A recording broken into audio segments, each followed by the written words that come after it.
بسم الله الرحمن الرحيم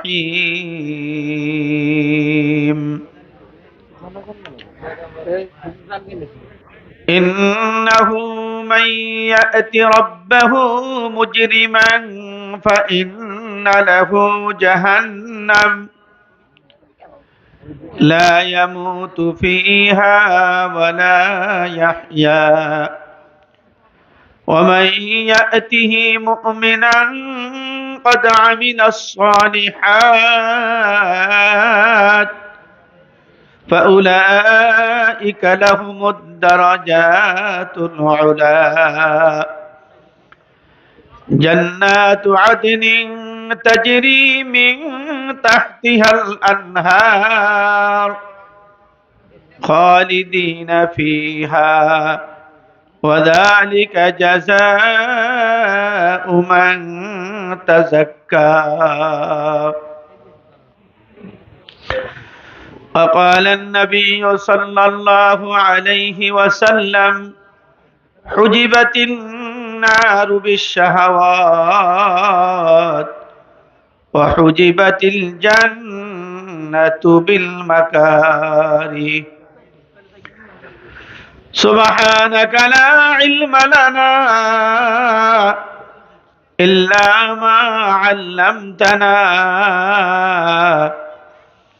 إنك أنت العليم الحكيم سبحان الله وبحمده سبحان الله العظيم اللهم صل وسلم وبارك على سيدنا محمد وعلى آله وسلم تسليما آمنت بالله صدق الله مولانا العظيم وصدق رسوله النبي الكريم ونحن على ذلك لمن الشاهدين والشاكرين والحمد لله رب العالمين বাবুরচর মোল্লাডাঙ্গি ফাতেমাতুজ জোহরা আনোয়ারা মহিলা মাদ্রাসা কর্তৃক আয়োজিত 12তম বাৎসরিক ওয়াজ মাহফিলের শ্রদ্ধাভাজন ব্যক্তিত্ব সম্মানিত সভাপতি জনাব আলহাজ হাশেম মাতুব্বর সাহেব সভাপতি অত্র মাদ্রাসা মাহফিল উপলক্ষে আমন্ত্রিত মুকাররম উলামায়ে কেরাম, সামনে উপবিষ্ট দিনদার ইমানদার পরেজগার ভাইরা, সম্মানিত মুরব্বিগণ, যুবক ভাইরা, স্নেহের কচি কাঁচা পর্দার অন্তরালে মা ও বোনেরা, আল্লাহ তাআলার আলিশান দরবারে, উঁচু দরবারে অগণিত শুকরিয়া,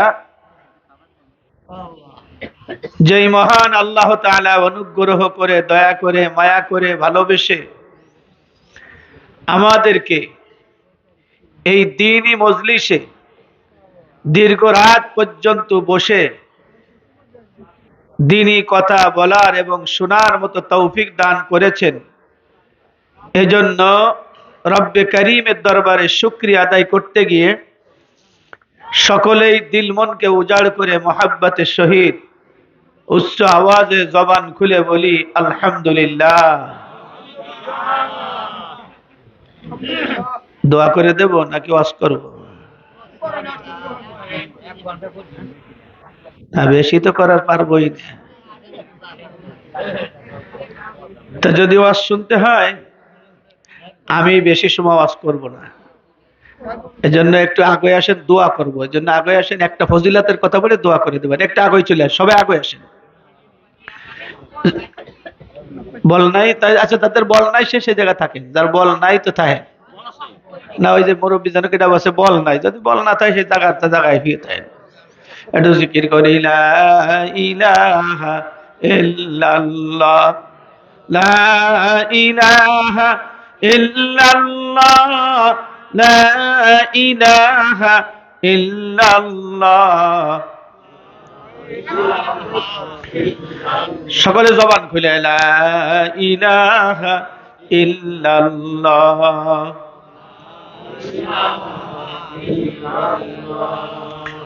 লা ইলাহা ইল্লাল্লাহ। লা ইলাহা ইল্লাল্লাহ।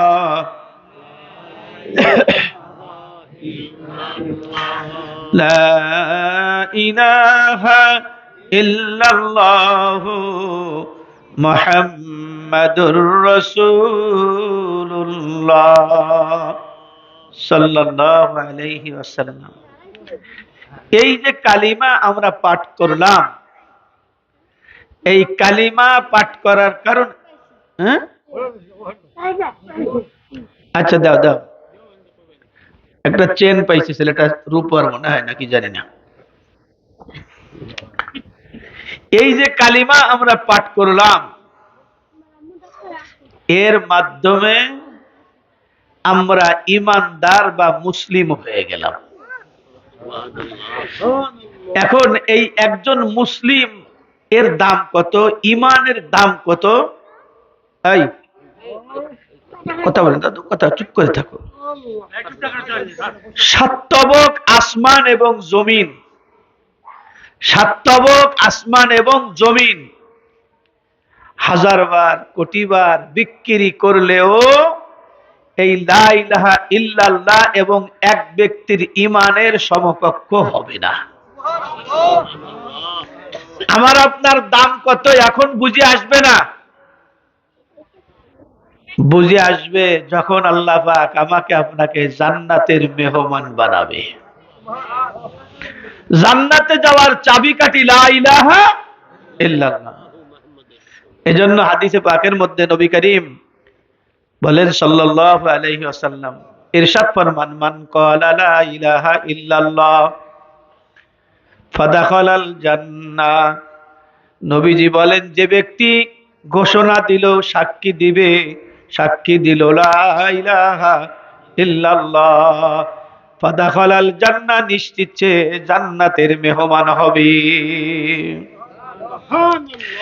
এই জন্য লা ইলাহা ইল্লাল্লাহ দিয়ে আল্লাহকে সন্তুষ্ট করা যায়, ইবাদতের মাধ্যমে আল্লাহকে সন্তুষ্ট করা যায়, জিকিরের মাধ্যমে আল্লাহকে সন্তুষ্ট করা যায়, কোরআন তেলাওয়াতের মাধ্যমে আল্লাহকে সন্তুষ্ট করা যায়।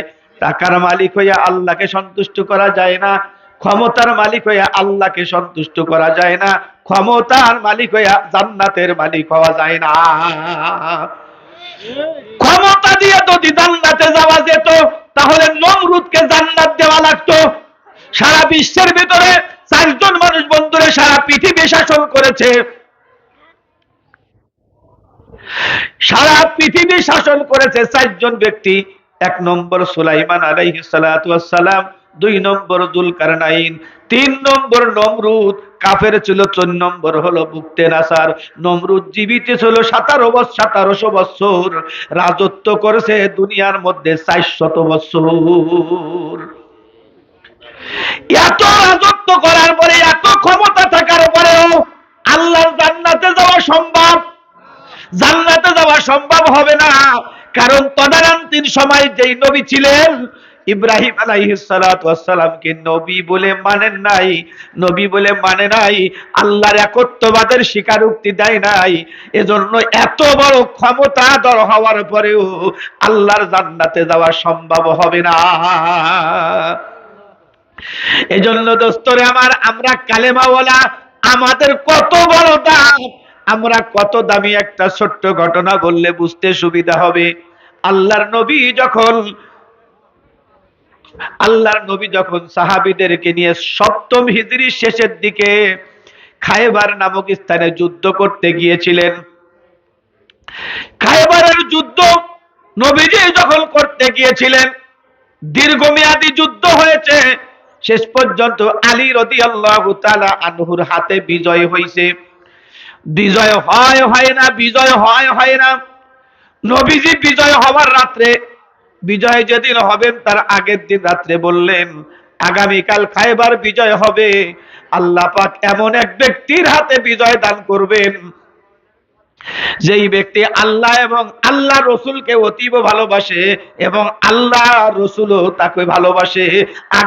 আগামীকাল তার হাতে ঝান্ডা দেয়া হবে, তার মাধ্যমে আল্লাহ পাক ওই খায়বারকে বিজয় করে ছেড়ে দিবে। ওমর রাদিয়াল্লাহু তাআলা আনহু বলেন, ওমর রাদিয়াল্লাহু তাআলা আনহু বলেন, পতাকা পাওয়ার জন্য, নেতৃত্ব পাওয়ার জন্য কোনোদিন আমার আগ্রহ ছিল না, কিন্তু ওই দিন আমার বড় আগ্রহ হয়েছিল যে আল্লাহ রসুল তাকে ভালোবাসে এবং আল্লাহ রসুলকে সে ভালোবাসে।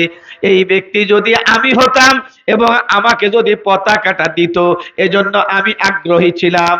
কিন্তু নবীজি হঠাৎ করে আলী রাদিয়াল্লাহু তাআলা আনহুর নামটা ঘোষণা করে দিলেন। আলী রাদিয়াল্লাহু তাআলা আনহুর নাম ঘোষণা করা হলে সাহাবীরা বললেন তিনি অসুস্থ। আল্লাহর নবী বললেন কিসের অসুস্থতা? বলে তার চোখে সমস্যা। নবীজি বললেন ডেকে নিয়ে এসো। ডেকে আনার পরে নবীজি থুতু বা লালা চোখে লাগাই দেওয়ার সঙ্গে সঙ্গে আলী রাদিয়াল্লাহু তাআলা নূর চোখের সমস্যার সমাধান হয়ে গেল।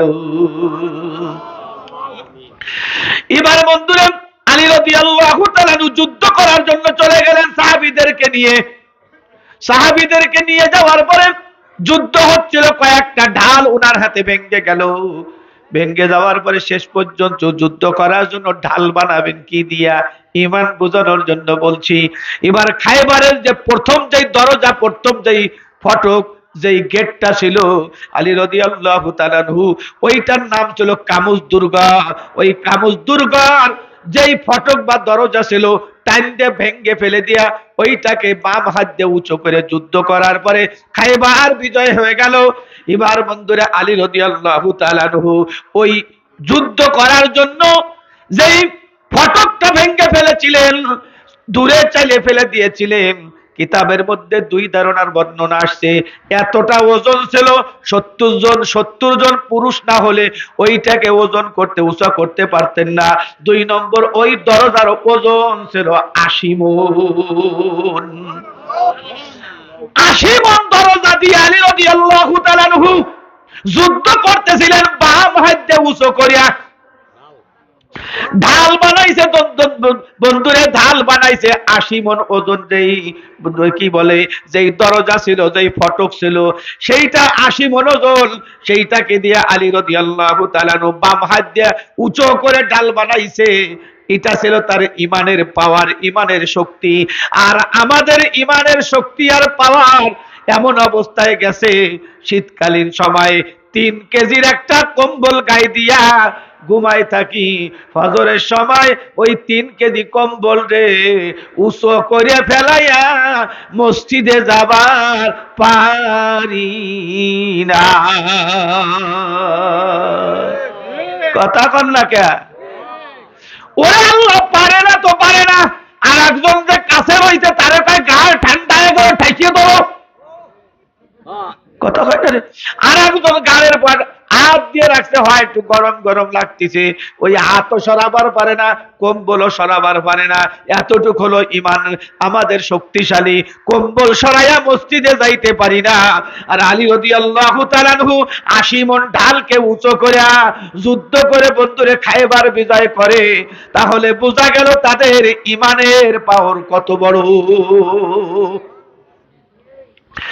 আমার যেটা বলার উদ্দেশ্য, এই খায়বারের যখন যুদ্ধ হচ্ছিল, খায়বারের যুদ্ধের সময় ইহুদিদের সঙ্গে যুদ্ধ হচ্ছিল।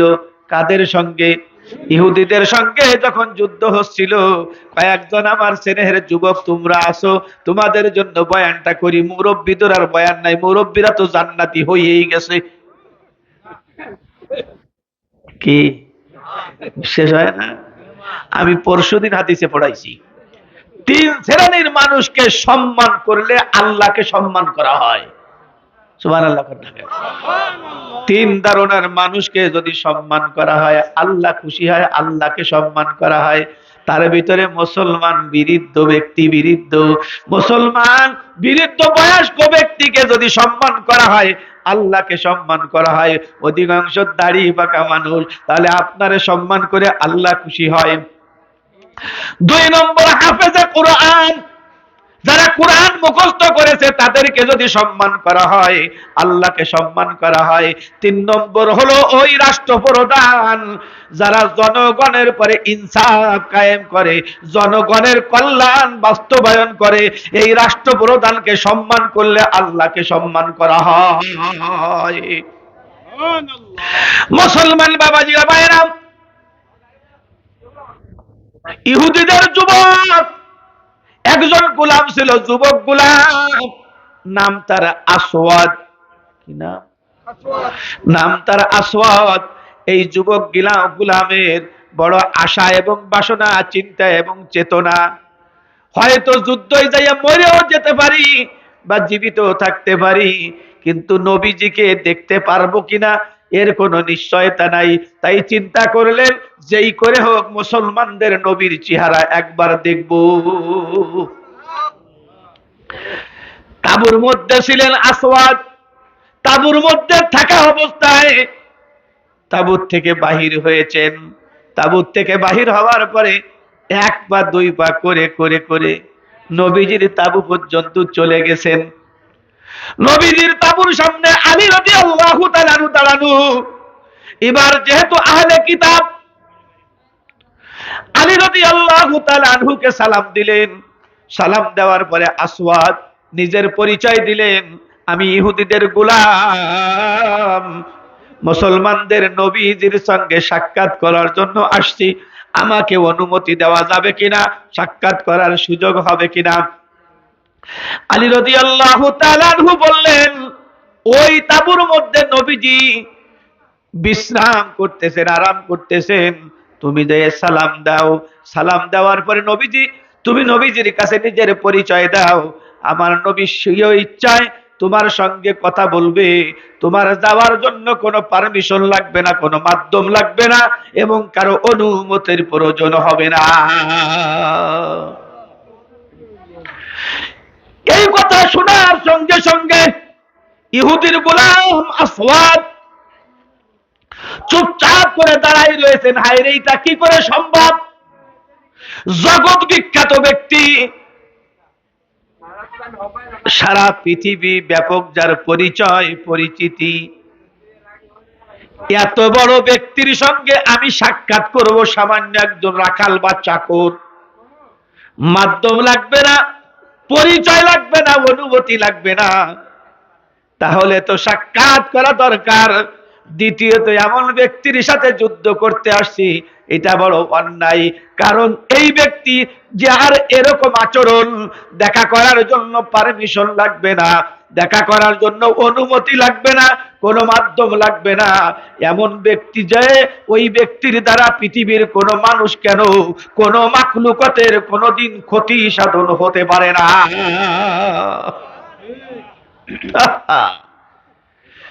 এবার আলী রাদিয়াল্লাহু তাআলা আনহু বললেন, যাও। যে নবীজিকে সালাম দিলেন, কি দিলেন? নবীজি হেলান দিয়ে বালিশের সঙ্গে আরাম করতেছিলেন।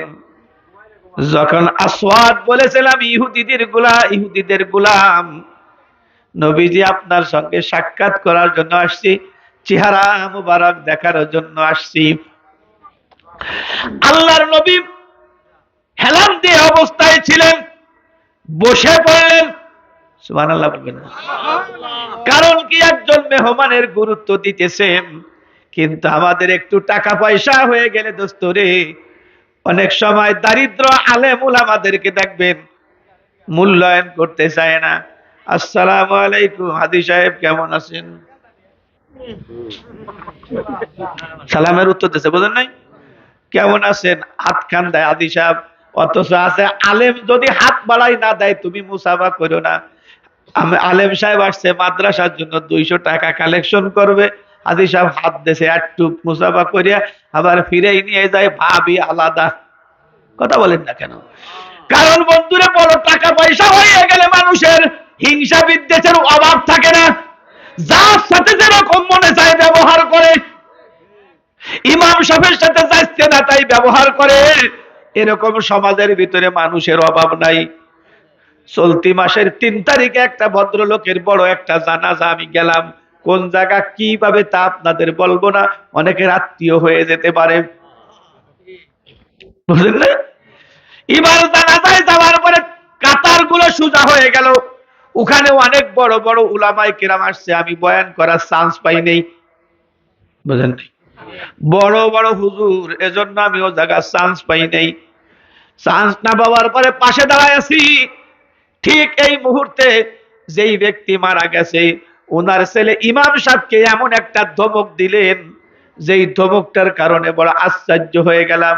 পানি উঠোই রাখতে কইছি, গায়ে বাঁধে না। বেটারা ওযু করতে পানি পাচ্ছে না, খাইয়ে খাইয়ে কাম পান না, বুঝেন নাই? আমি আশ্চর্য হয়ে গেলাম, লোকটা ইমাম সাহেবের সাথে কি ব্যবহার করলো। তার বাবা মারা গেছে, এজন্য আমি তাকে কিছু বলি নাই। শুধুমাত্র এমন একটা সুযোগ আমি খুঁজছিলাম যে কখনো যদি তাকে পাই। তাকে পাওয়ার পরে বললাম, বাবাজি তুমি যে ব্যবহারটা করেছো সুন্দর হয় নাই। তুমি ইমাম সাহেবকে বেতন দাও কত? বলে 4,500 টাকা। আমি বললাম পুরো মাসের নামাজ পড়ায় 4,500 টাকা দাও, আমি তোমাকে একটা জুম্মর নামাজ পড়াবা 4,500 না, আমি 5,000 টাকা দেব। কথা হয় 5,000 টাকা দেব। মানুষের সামনে শুধু খুতবাটা তুমি পড়িয়া আল্লাহু আকবার বলে তাকবীরে তাহরিমা বাদে 1 রিকাত পড়াবা, 2 রিকাত পড়াবা না। 5,000 টাকা যদি না দেই, আমি আল্লাহর কসম করে বললাম 5,000 দেব। কয় হুজুর একটা ব্যাপার স্যাপার আছে না? কথা হয় না? ব্যাপার স্যাপার মানে কি? এই যে আমি কথা বলতেছি আপনারা মনে করতেছেন অনেক সহজ ব্যাপার। আচ্ছা 5 মিনিট কথা বলে দেখেন কত সুন্দর করে বলতে পারেন। রাজনৈতিক যারা করেন তারা হয়তো এদিক সেদিক নেতার কি প্রশংসা টংসা করবেন, যাদের অভ্যাস নাই নিজের নাম পর্যন্ত ভুলে যাবেন। কথা বলেন ঠিক কিনা?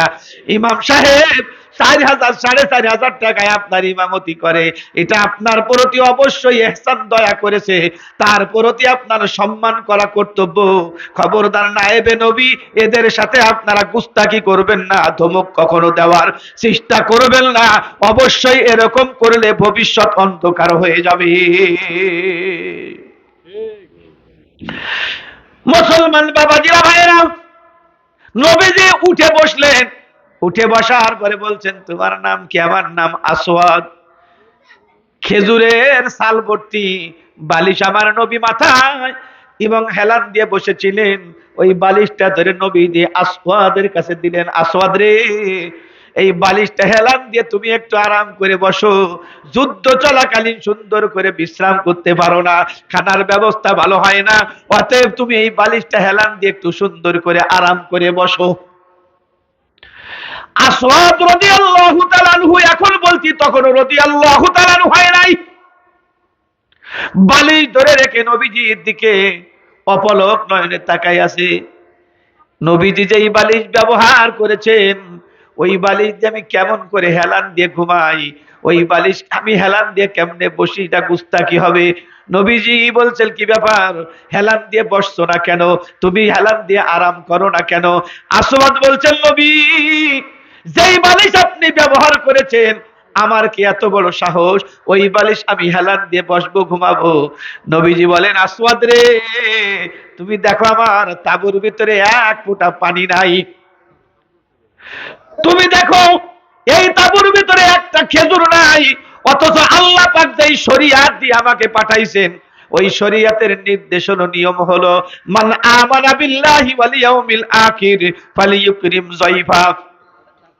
নবী আমার বলেন, আল্লাহ পাক ইরশাদ, নবী আমার বলেন, আমাকে আল্লাহ পাক এই নিয়ম নীতি, এই ধর্ম নীতিমালা দিয়ে পাঠাইছেন। সেটা হলো মান আমানা বিল্লাহ, যে ব্যক্তি আল্লাহর প্রতি বিশ্বাস স্থাপন করে, মান আমানা বিল্লাহি ওয়াল ইয়াউমিল আখির, এবং আখিরাতের প্রতি যে ব্যক্তি বিশ্বাস স্থাপন করে, আল্লাহর প্রতি যে ব্যক্তি বিশ্বাস স্থাপন করে, আখিরাতের প্রতি যে বিশ্বাস স্থাপন করে, ফালিয়ুকরিম যায়ফাহু, সে যেন তার মেহমানকে সম্মান করে, ইজ্জত করে।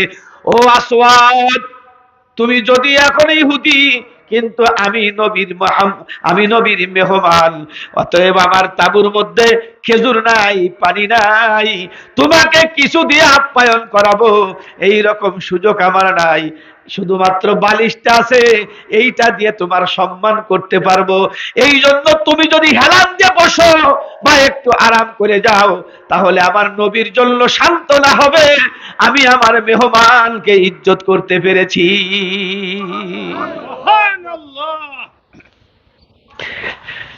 এই জন্য আল্লাহ পাক কুরআনে কারীমের মধ্যে বলছেন, ইন্নাকা লাআলা খুলুকিন আযীম।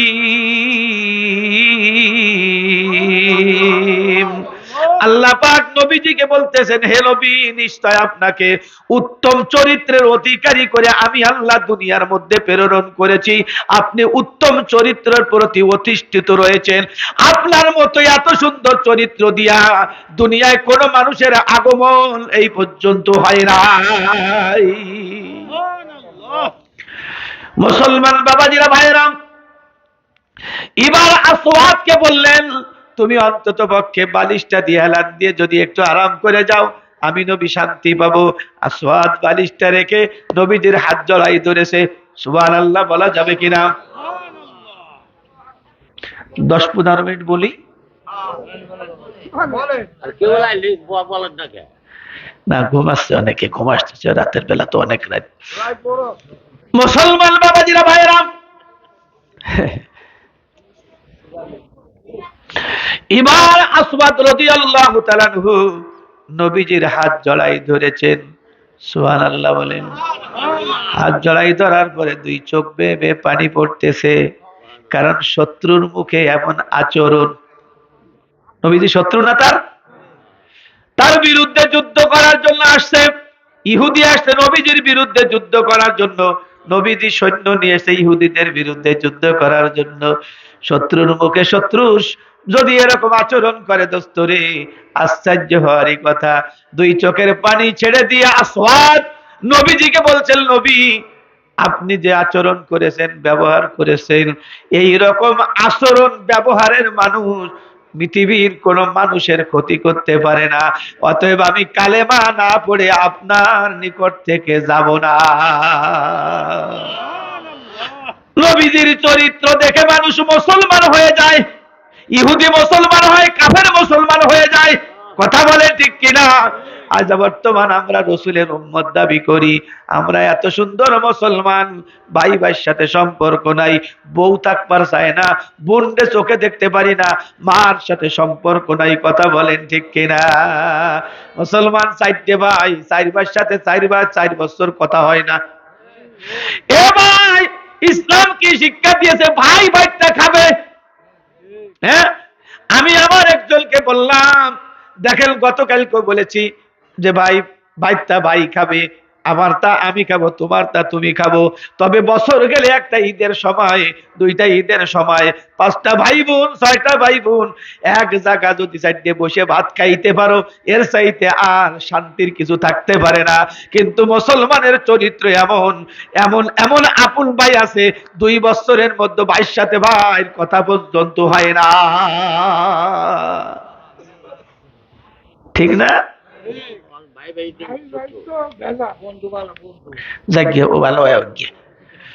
মুসলমান বাবাজিরা, ভাইয়েরা, এবার আসওয়াদ নবীজিকে যখন অনুরোধ করলেন, আমাকে কালেমা পড়াই মুসলমান বানাই দেন, নবীজি সঙ্গে সঙ্গে পড়াই দিলেন, লা ইলাহা ইল্লাল্লাহ, লা ইলাহা ইল্লাল্লাহ, লা ইলাহা ইল্লাল্লাহ, লা ইলাহা ইল্লাল্লাহ,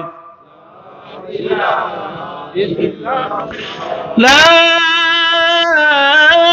ইলাহা ইল্লাল্লাহ মুহাম্মাদুর রাসূলুল্লাহ সাল্লাল্লাহু আলাইহি ওয়াসাল্লাম।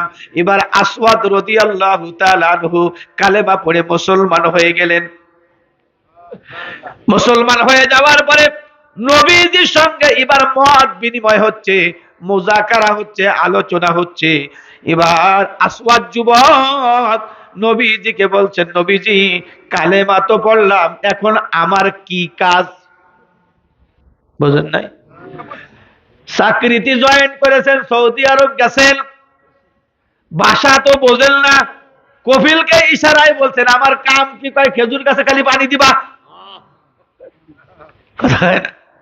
যার যে কাঁদতে বকরি দেখাইতেছে, ছাগল রাখবা, দুম্ব রাখবা, এক একজনের এক এক কাম। এবার নবীজির কাছে সাহাবী জিজ্ঞেস করেছেন, নবী গো আমার কাজটা কি? নবীজি বলেন, আসওয়াদ রে, আমার যেই কাজ তোমারও সেই কাজ।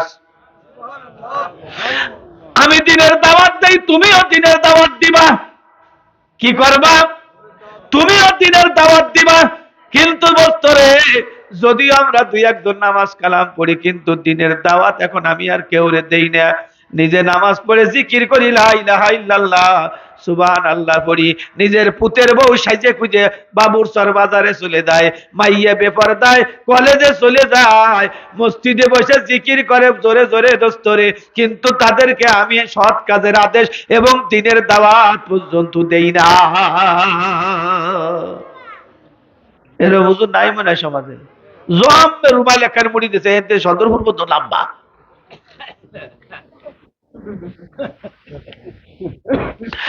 এই জন্য দোস্তরে সাধু সাধু সাজা যায়, কিন্তু সাধু হওয়া বড় কঠিন। বন্ধুরা আমার, পীর সাহেব, বন্ধুরা আমার, সাজা যায়, পীর হওয়া বড় কঠিন। আলেম সাজা যায়, আলেম হওয়া বড় কঠিন।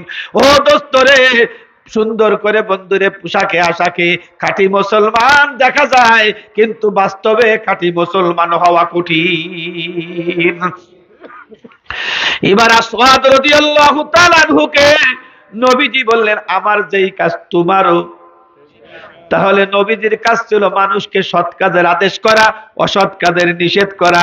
আমার ঘরের মধ্যে যদি অসৎ কাজ হয়, সেটাকে আমি নিষেধ করতে পারবো কি পারবো না? অন্তত পক্ষে বুঝাবো। নিজের স্ত্রী যদি পর্দার বাহিরে যায়, তাহলে হাতে ধরি পায়ে ধরি বলতে হবে, তুমি যদি পর্দার বাহিরে যাও, কিয়ামতের ময়দানে তুমি জাহান্নামে যাবা। আর এই পর্দায় যাওয়া, তুমি পর্দার বাহিরে যাও, এতে যদি আমি সন্তুষ্ট থাকি, আমি দায়ুসের মধ্যে পড়বো, আমিও জাহান্নামে যাব। এজন্য হাতে ধরি পায়ে ধরি, পর্দার বাহিরে তুমি যাইও না। কবে হুজুর এ জোয়াম্মের একটা ভুল কথা কলেন। কিরম ভুল কথা? বোর আবার পাও ধরে কেমলা ভুল কথা কইছি না? পায়ে ধরা মানে পাও জড়াই ধরার কাম নাই। অনুরোধ করেন, ছোট বাইক নিয়ে ছোট ভাতিজা পানির মধ্যে পড়ে গেছে, ডুব দিয়েছেন, ডুব দেওয়ার হাত পাও পাইছেন, আপনার হাতে উঠিয়ে চলে আইছেন, কি হয়েছে? হ্যাঁ, বাইক নিয়ে টুক আমি হাত বাচ্চল, পাও বাচ্চল হাতে, তাই থুই আইছি। উপরে যারা যে কথা থাকবে সব কথা আপনার থুবে ধরি, এ শয়তান, যে জায়গা পাইছি পাইছি, বাঁচানোর দরকার না। কথা কয় না? যদি খালি কাছে বাইকদের পায় আমার হাত পড় চলো, বাইকদের পাও ধরা যায়, তাই থুই আইছি, এক দাঁত দুধ সব ছুটে দেবে যে কথার উপরে থাকবে। তুই হাত পাইছিস, পা পাউছি, যা পাইছিস ওরে বাঁচা। জাহান্নামের আগুন থেকে বাঁচানোর জন্য নিজের স্ত্রীর যদি পাও ধরা লাগে, তারপরেও বাঁচাও। কারণ ভাইজান, জাহান্নামের আগুন আমার আপনার দ্বারা সহ্য করা সম্ভব না। এই জন্য সৎ কাজের আদেশ করবা। 2 নম্বর, আমি দৈনন্দিন 5 ওয়াক্ত নামাজ আদায় করি, সৎ তুমিও দৈনন্দিন 5 ওয়াক্ত। কথা কয় কি? ঠিক কি? দৈনন্দিন তুমিও 5 ওয়াক্ত নামাজ আদায় করবা। তাহলে 1 নম্বর, নবীর ছিল দাওয়াতের কাজ, আমি দাওয়াতের কাম করি না। নবীজির 5 ওয়াক্ত নামাজ, আমার নাই 1 ওয়াক্ত। এরাও নাই মনে হয়, 1 ওয়াক্ত নামাজও নাই, এমনকি জুম্মার নামাজও পড়ে না। এই রকম মুসলমানই তো দাবি করে কুরবানির গোস্তর ভাগ নেয়। হ্যাঁ, আমি যদি গোপনে, আমার কাছে আসেন একজন লোকের, আমি ঠিকানা দেব, গোপনে, সদরে না। আমার জানা মতে ওই লোক কতদিন অজু করে না জানি না, তবে আমার ধারণা 40 বছর মনে হয় দাঁত মাজে না। কোন পক্ষে 40 বছর? আমি যতদিন জানি, আমি 20-25 বছরের মধ্যে তার জুম্মার নামাজে দিইনি। হ্যাঁ হ্যাঁ, দাঁতগুলো সুন্দর, কি যে কালা, আলকাতরা অত কালা না। মুসলমান বাবাজিরা ভাইয়েরা, তাহলে দৈনন্দিন 5 ওয়াক্ত নামাজ আদায় করা লাগবে কি লাগবে না? নবীজির 5 ওয়াক্ত নামাজ তোমার আমার 5 ওয়াক্তর নামাজ। কথা বলেন ঠিক কিনা? ছোট্ট ছোট্ট বাচ্চারা, এ যুবকরা তোমরাও শোনো, ছোট্ট ছোট্ট বাচ্চারা গান গায়, মাহফিলে গান গায়, নামাজকে বলো না কাজ আছে, কাজকে বলো আমার নামাজ আছে। শুনছেন না? নামাজকে বলো না, কথা হয় না রে, নামাজকে বলো না কাজ আছে, কাজকে বলো আমার নামাজ আছে। শুনছেন কোনদিন? এর অর্থ কি? দুনিয়াবি যত দামি কাজ করি না কেন, ওই দুনিয়াবি কাজ যখন করব, মসজিদ থেকে যখন বলবে আল্লাহু আকবার, আল্লাহু আকবার, লিকুল্লি শাইইন আল্লাহু আকবার, সব বস্তু থেকে কে বড়? আসমান থেকে বড় কে? জমিন থেকে বড় কে? জান্নাত থেকে বড় কে? সব কিছু থেকে যিনি বড়, তিনি হলেন কে? জোরে বলেন আল্লাহ।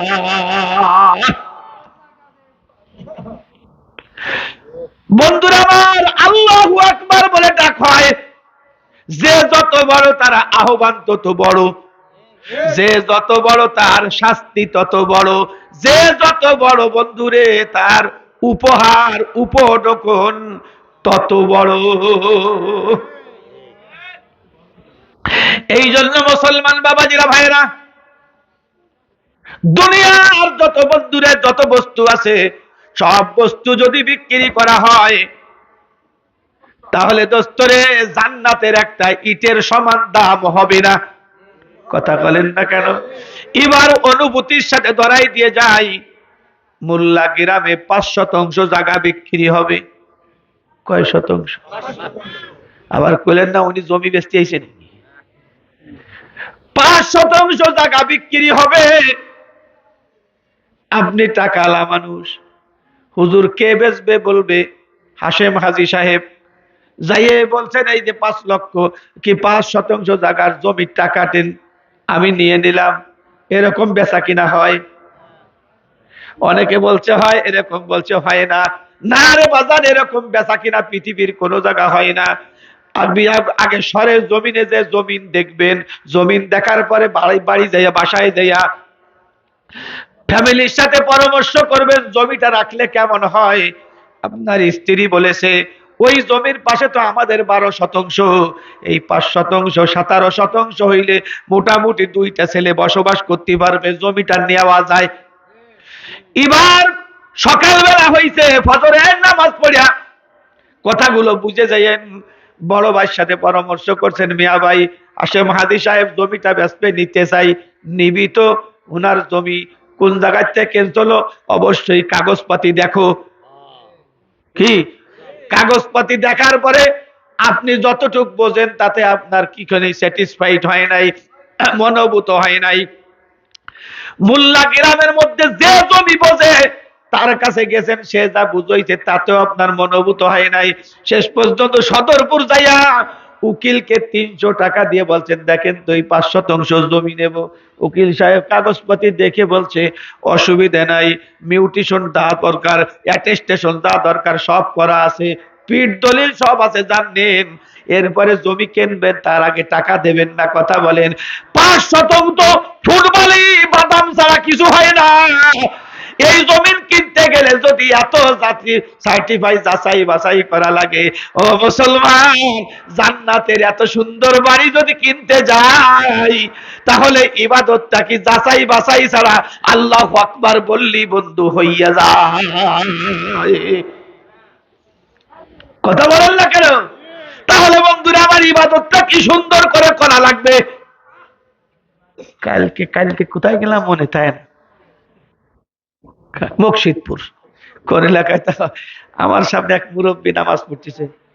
ভাইজান তো একটু অল্প বয়স,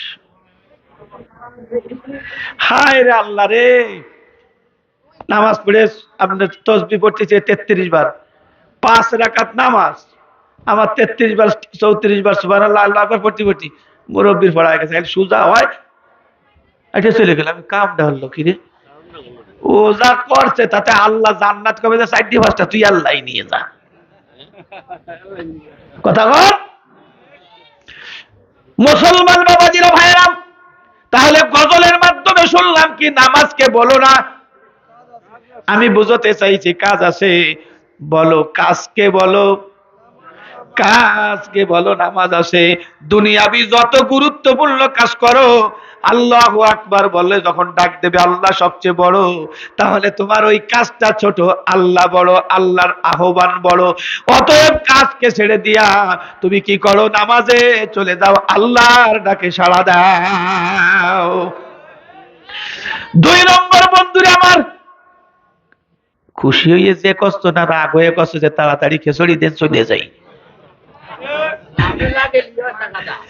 মুসলমান বাবাজিরা ভাইয়েরা, এবার গজলের মাধ্যমে বুঝলাম আগে কি করতে হবে, নামাজ পড়তে হবে। যত দুনিয়াবি কাজ করো, কাজকে ছেড়ে দিয়ে আল্লাহর আহ্বানে সাড়া দিতে হবে, নামাজ আদায় করতে হবে।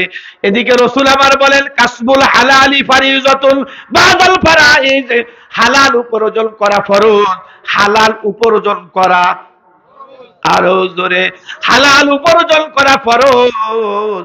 ফরজ আদায় করার পরে, ফরজ নামাজ আদায় করার পরে, এরপরে আমি আপনি ফরজ নামাজ আদায় করার পরে হালাল যদি অন্বেষণ করব, তাহলে বোঝা গেল দুনিয়ার কাজ করব, তাহলে কখন নামাজ আগে হবে, এরপরে দুনিয়ার কাজ হবে পরে। তাহলে বন্ধুরা আমার, দুনিয়ার যত কাজ করি আগে নামাজ পরে কাজ, আগে নামাজ। নবীজি বলছেন আমার যেই কাজ তোমারও সেই কাজ, আমি দিনের দাওয়াত দেই তুমিও দিনের দাওয়াত দিবা। 2 নম্বর আমি নামাজ আদায় করি তুমি নামাজ আদায় করবা, তাহলে আগে নামাজ পরে হবে কাজ, তাই না? এবার আগে নামাজ পরে কাজ।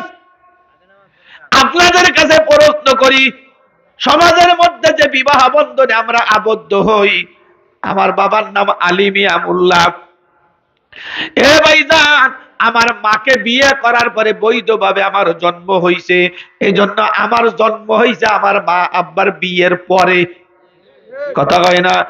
কিন্তু দোস্তরে, তাহলে সাধারণ নিয়মে বোঝা গেল ছেলে মেয়ে হবে বিয়ের পরে নাকি আগে? এ মুসলমান, ছেলে মেয়ে নিয়ম হলো বিয়ের পরে হবে। এবারে যদি বিয়ের আগে সাল মাইয়া হয়ে যায় সেটা কি হবে? ওই যে ভাইজান কি ব্যবসা,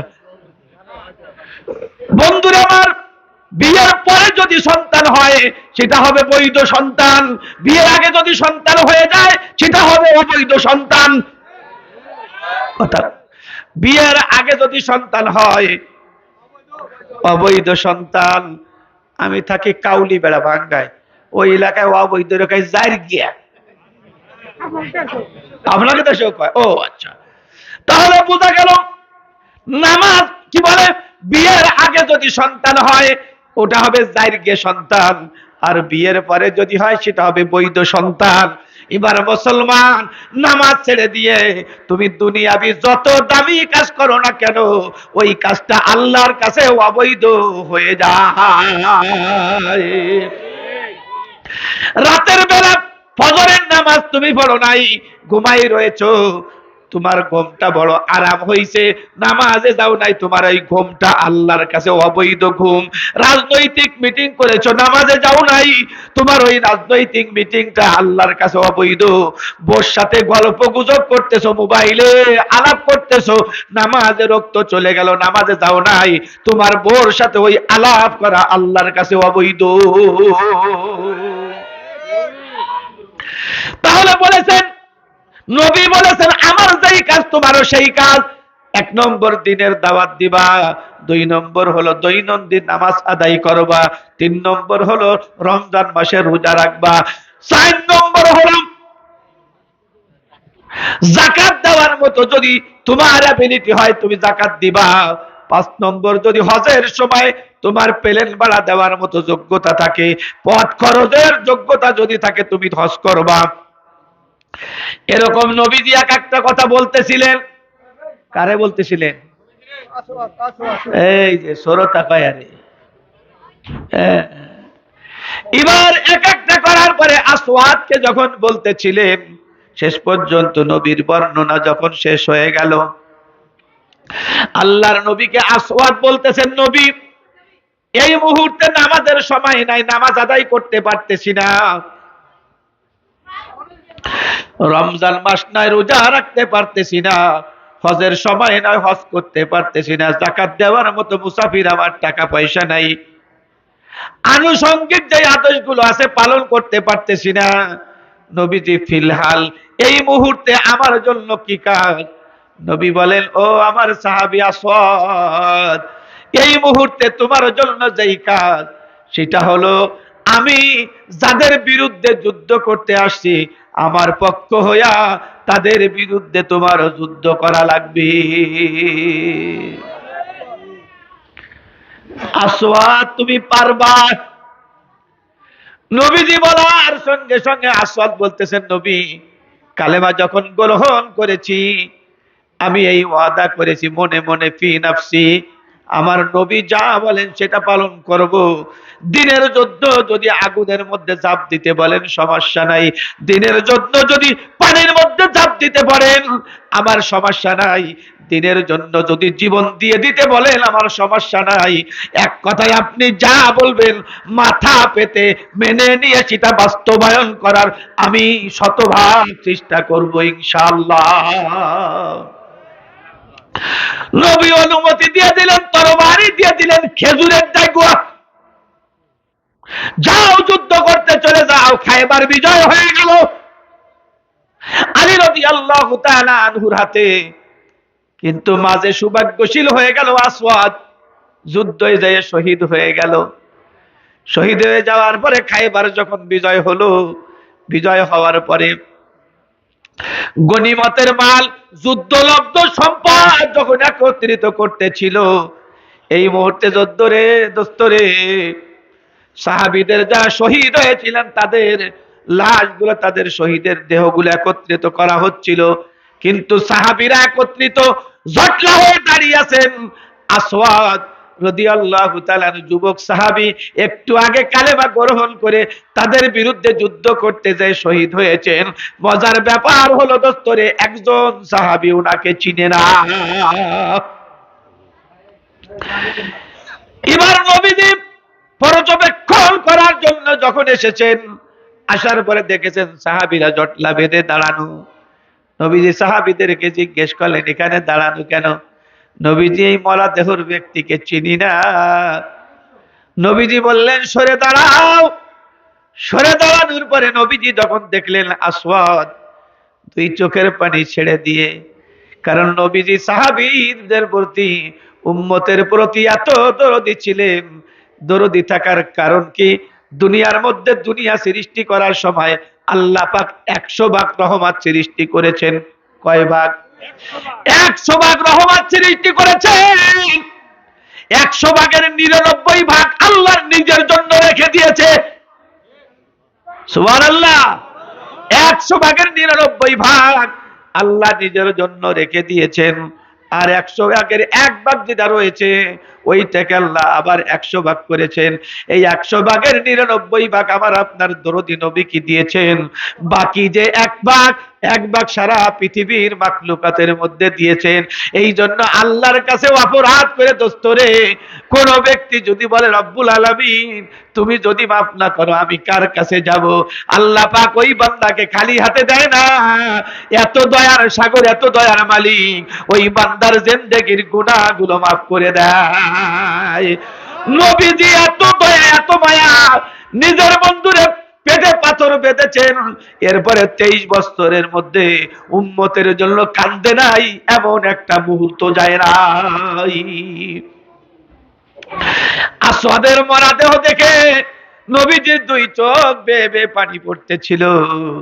সাহাবীদেরকে বলছেন, সাহাবীরা রে, তোমরা তো তাকে চেনো না, এই তো নব মুসলিম, একটু আগে ইসলাম ধর্ম গ্রহণ করে আসছেন, এর নাম হলো আসওয়াদ, ইহুদিদের গোলাম ছিল। তাবুর থেকে বাহির হয়ে এসে সদ্য কালেমা পড়ে এসেছেন, আর আসার পরেই জিহাদ করতে যায় শহীদ হয়ে গিয়েছেন।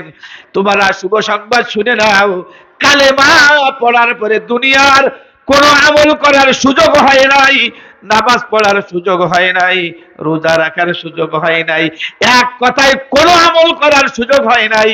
কালেমা পড়ে সোজা আসছে ধর্মের যুদ্ধে, জীবন্ত শহীদ হয়ে যাওয়ার পরে কালেমার মালা গলায় পরার কারণে বিনা হিসাবে জান্নাতের মেহমান হয়ে গিয়েছে। এইটা আমি বুঝাতে চেয়েছি, আমরা কালেমার মালা গলায় ঝুলাইছি, জান্নাতে মেহমান হব। তবে একটা জিনিস শিক্ষণীয়, আসওয়াদ রাদিয়াল্লাহু তাআলা আনহু কোন আমল করেন নাই, এটা তো সত্য। নামাজ পড়েন নাই, রোজা করেননি, এটা সত্য।